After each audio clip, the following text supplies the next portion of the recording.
Look at this beauty. Let's get her running.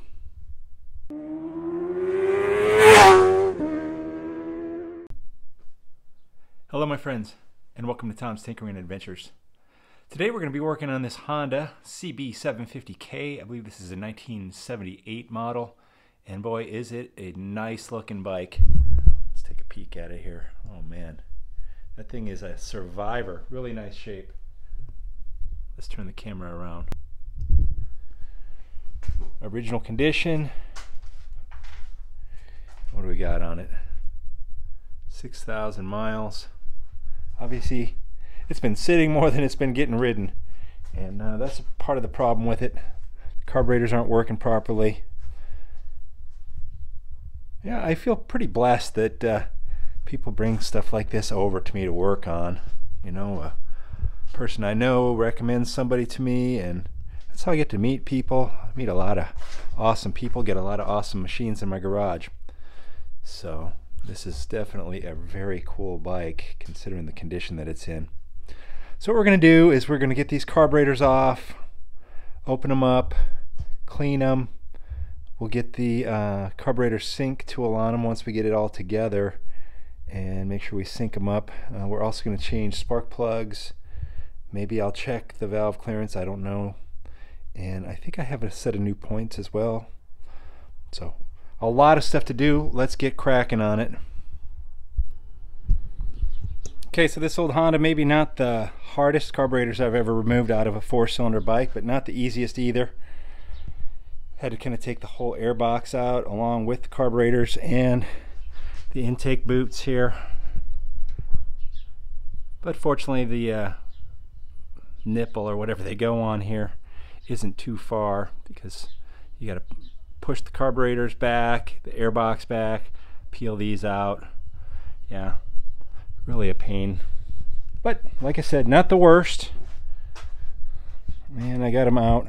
Now, the gentleman I'm working on this for said that these carburetors had been gone through already, but it had been sitting a little bit after that, so we're going to take them all apart. Hopefully I won't find a whole lot of disaster in here, but we'll see. Clean them up a little bit. You can see just a little bit of stuff around these back sides of them, but they look good so far and nothing smells bad. But we'll get these cleaned up, and well, I'll take them apart first and we'll take a look. Okay, disregard. Look pretty darn dirty under here, so it's definitely going to make a big difference cleaning these up. Wow. Alright, I guess I got my work cut out for me.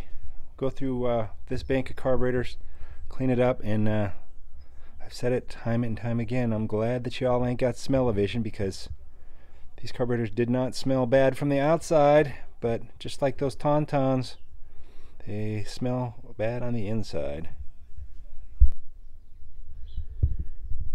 That fuel has just turned into like gum. These emulsion tubes, could barely pull them out of the carburetor body. They were stuck in there like molasses. It's pretty nasty, actually. I'm really surprised that these things didn't smell as bad on the outside, like I said. And every single one of the float needles is stuck in the carburetor body. It's just crazy. So I filled up a little plastic tub here with some, what do I have today? There you go, some lemony fresh pine sol. So we're going to soak this in here for a while, and then hopefully I'll be able to pull those needles out. Yeah, look at them, they're just stuck in there, every single one of them. We'll see what happens. I got the ultrasonic heating up as well, and I'll throw the float bowls and the emulsion tubes and the main jets in there. But yeah, this is what happens when you let your bike sit with fuel in it. So you either got to ride it or drain the float bowls. Don't let it sit. The ultrasonic is kind of doing its magic here, and of course still soaking. In the meantime, I changed out the spark plugs. They don't look too bad. Look at that one's just a little bit different. That's cylinder number 4. So always take a look at them when you take them out. You can tell if you have some tuning issues. Like I said, this one a little bit browner. I'd say this one's actually probably closer to what they should look like. Maybe somewhere between these two. But there you go. Easy day swapping spark plugs on this bike. And I'll show you. I didn't film it, but such an easy bike to work on as far as that's concerned. And now we can check the valves. I'm gonna have to look up the valve clearance, but we'll just pull these off and we'll do a quick valve check too.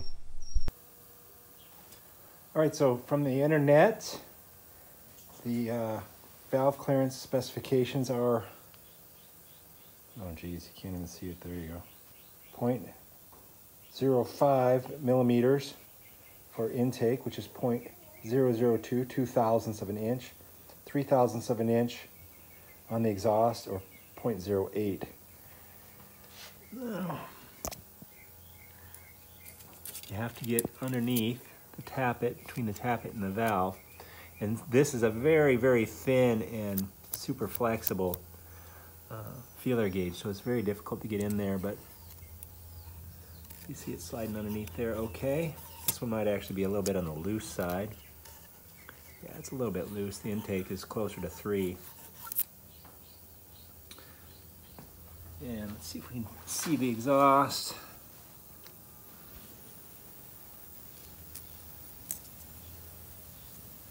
Hard to do this with one hand. There we go. That one's feeling pretty good at 3. You should be able to feel a slight drag on the feeler gauge when you slide it between. Now, these are screw and lock nut adjusters, so you just loosen this lock nut, turn the screw in or out as required to increase or decrease the clearance, and then tighten up the lock nut. Make sure you get it nice and snug.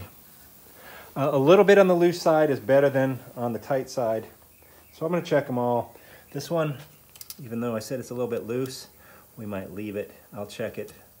I'll bump it up to 0.04, 4/1000ths, and if it's 4/1000ths, then I'll definitely tighten it down, but if the 4/1000ths doesn't go in there, we'll probably just leave it. There's probably timing marks on this thing, so you can do as I say or do as I do, one of the two.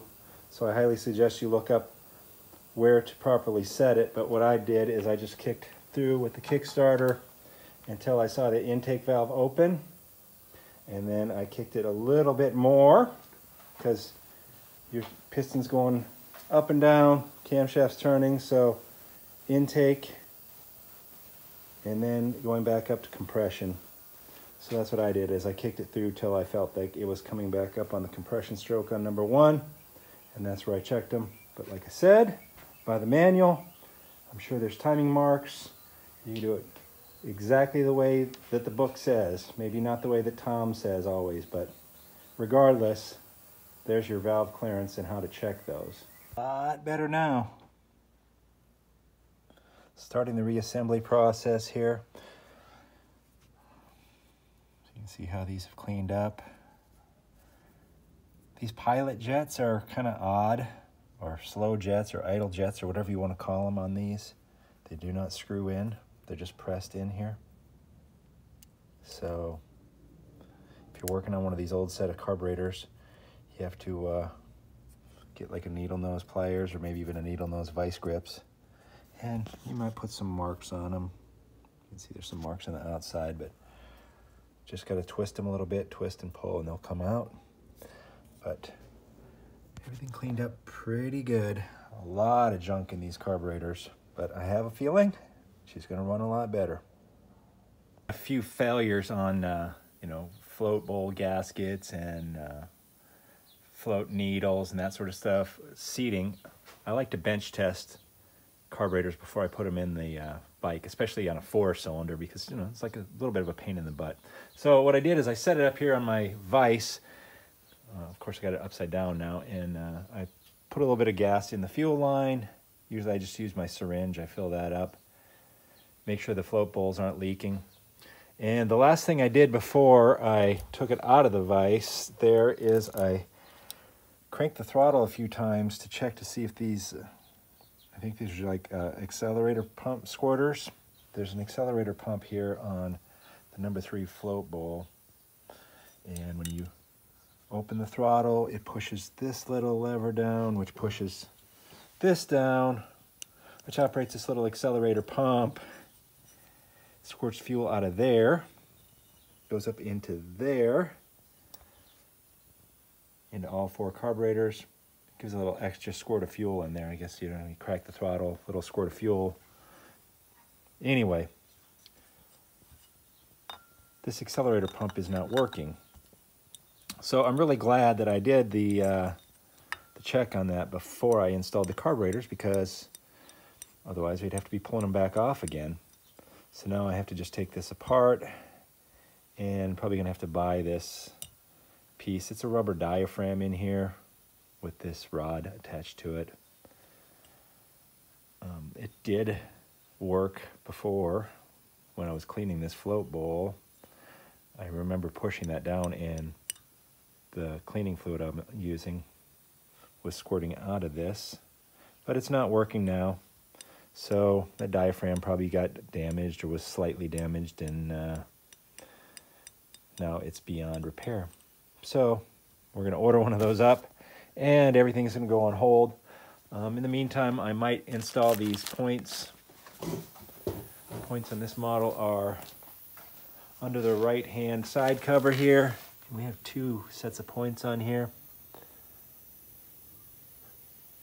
Haven't messed with points in a long time. Last vehicle I have around here that has points is none. That one doesn't have points anymore.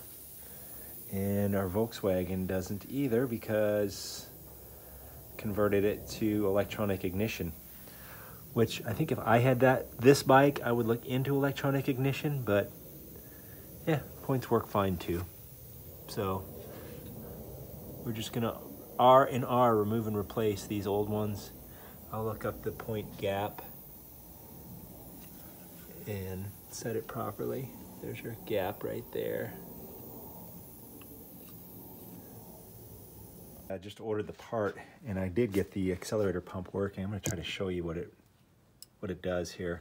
So I'm going to be opening the throttle here, and hopefully you can see a little squirt of fuel come out of these. Let me see if I can get in here. This throttle is so hard to turn.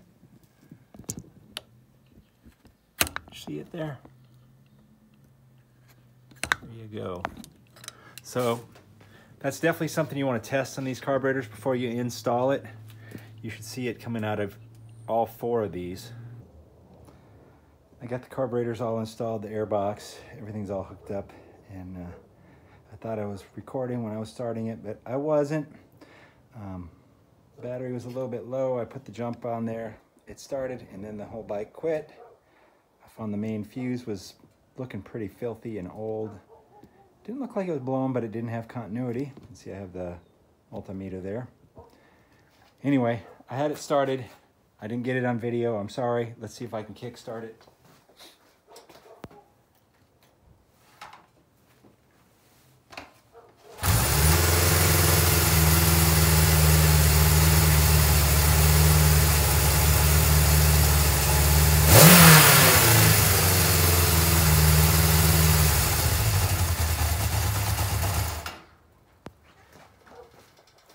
Starts pretty easy.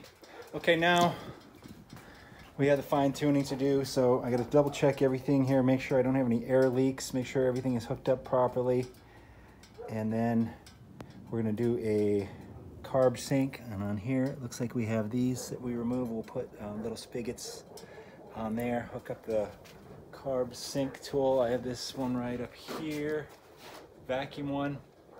I probably won't record that because I've done a few of those, so you can check any of my other videos. I've done a couple different carb syncs. I think on the XS 1100 video I did it, and also on a KTM 950 video I did with a little different carb sync tool.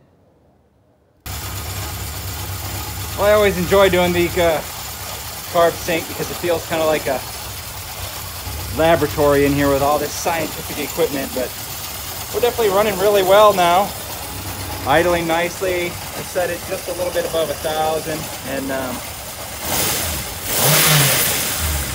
Nice and crisp, and it's dropping back okay. Before it was hanging quite a bit, so,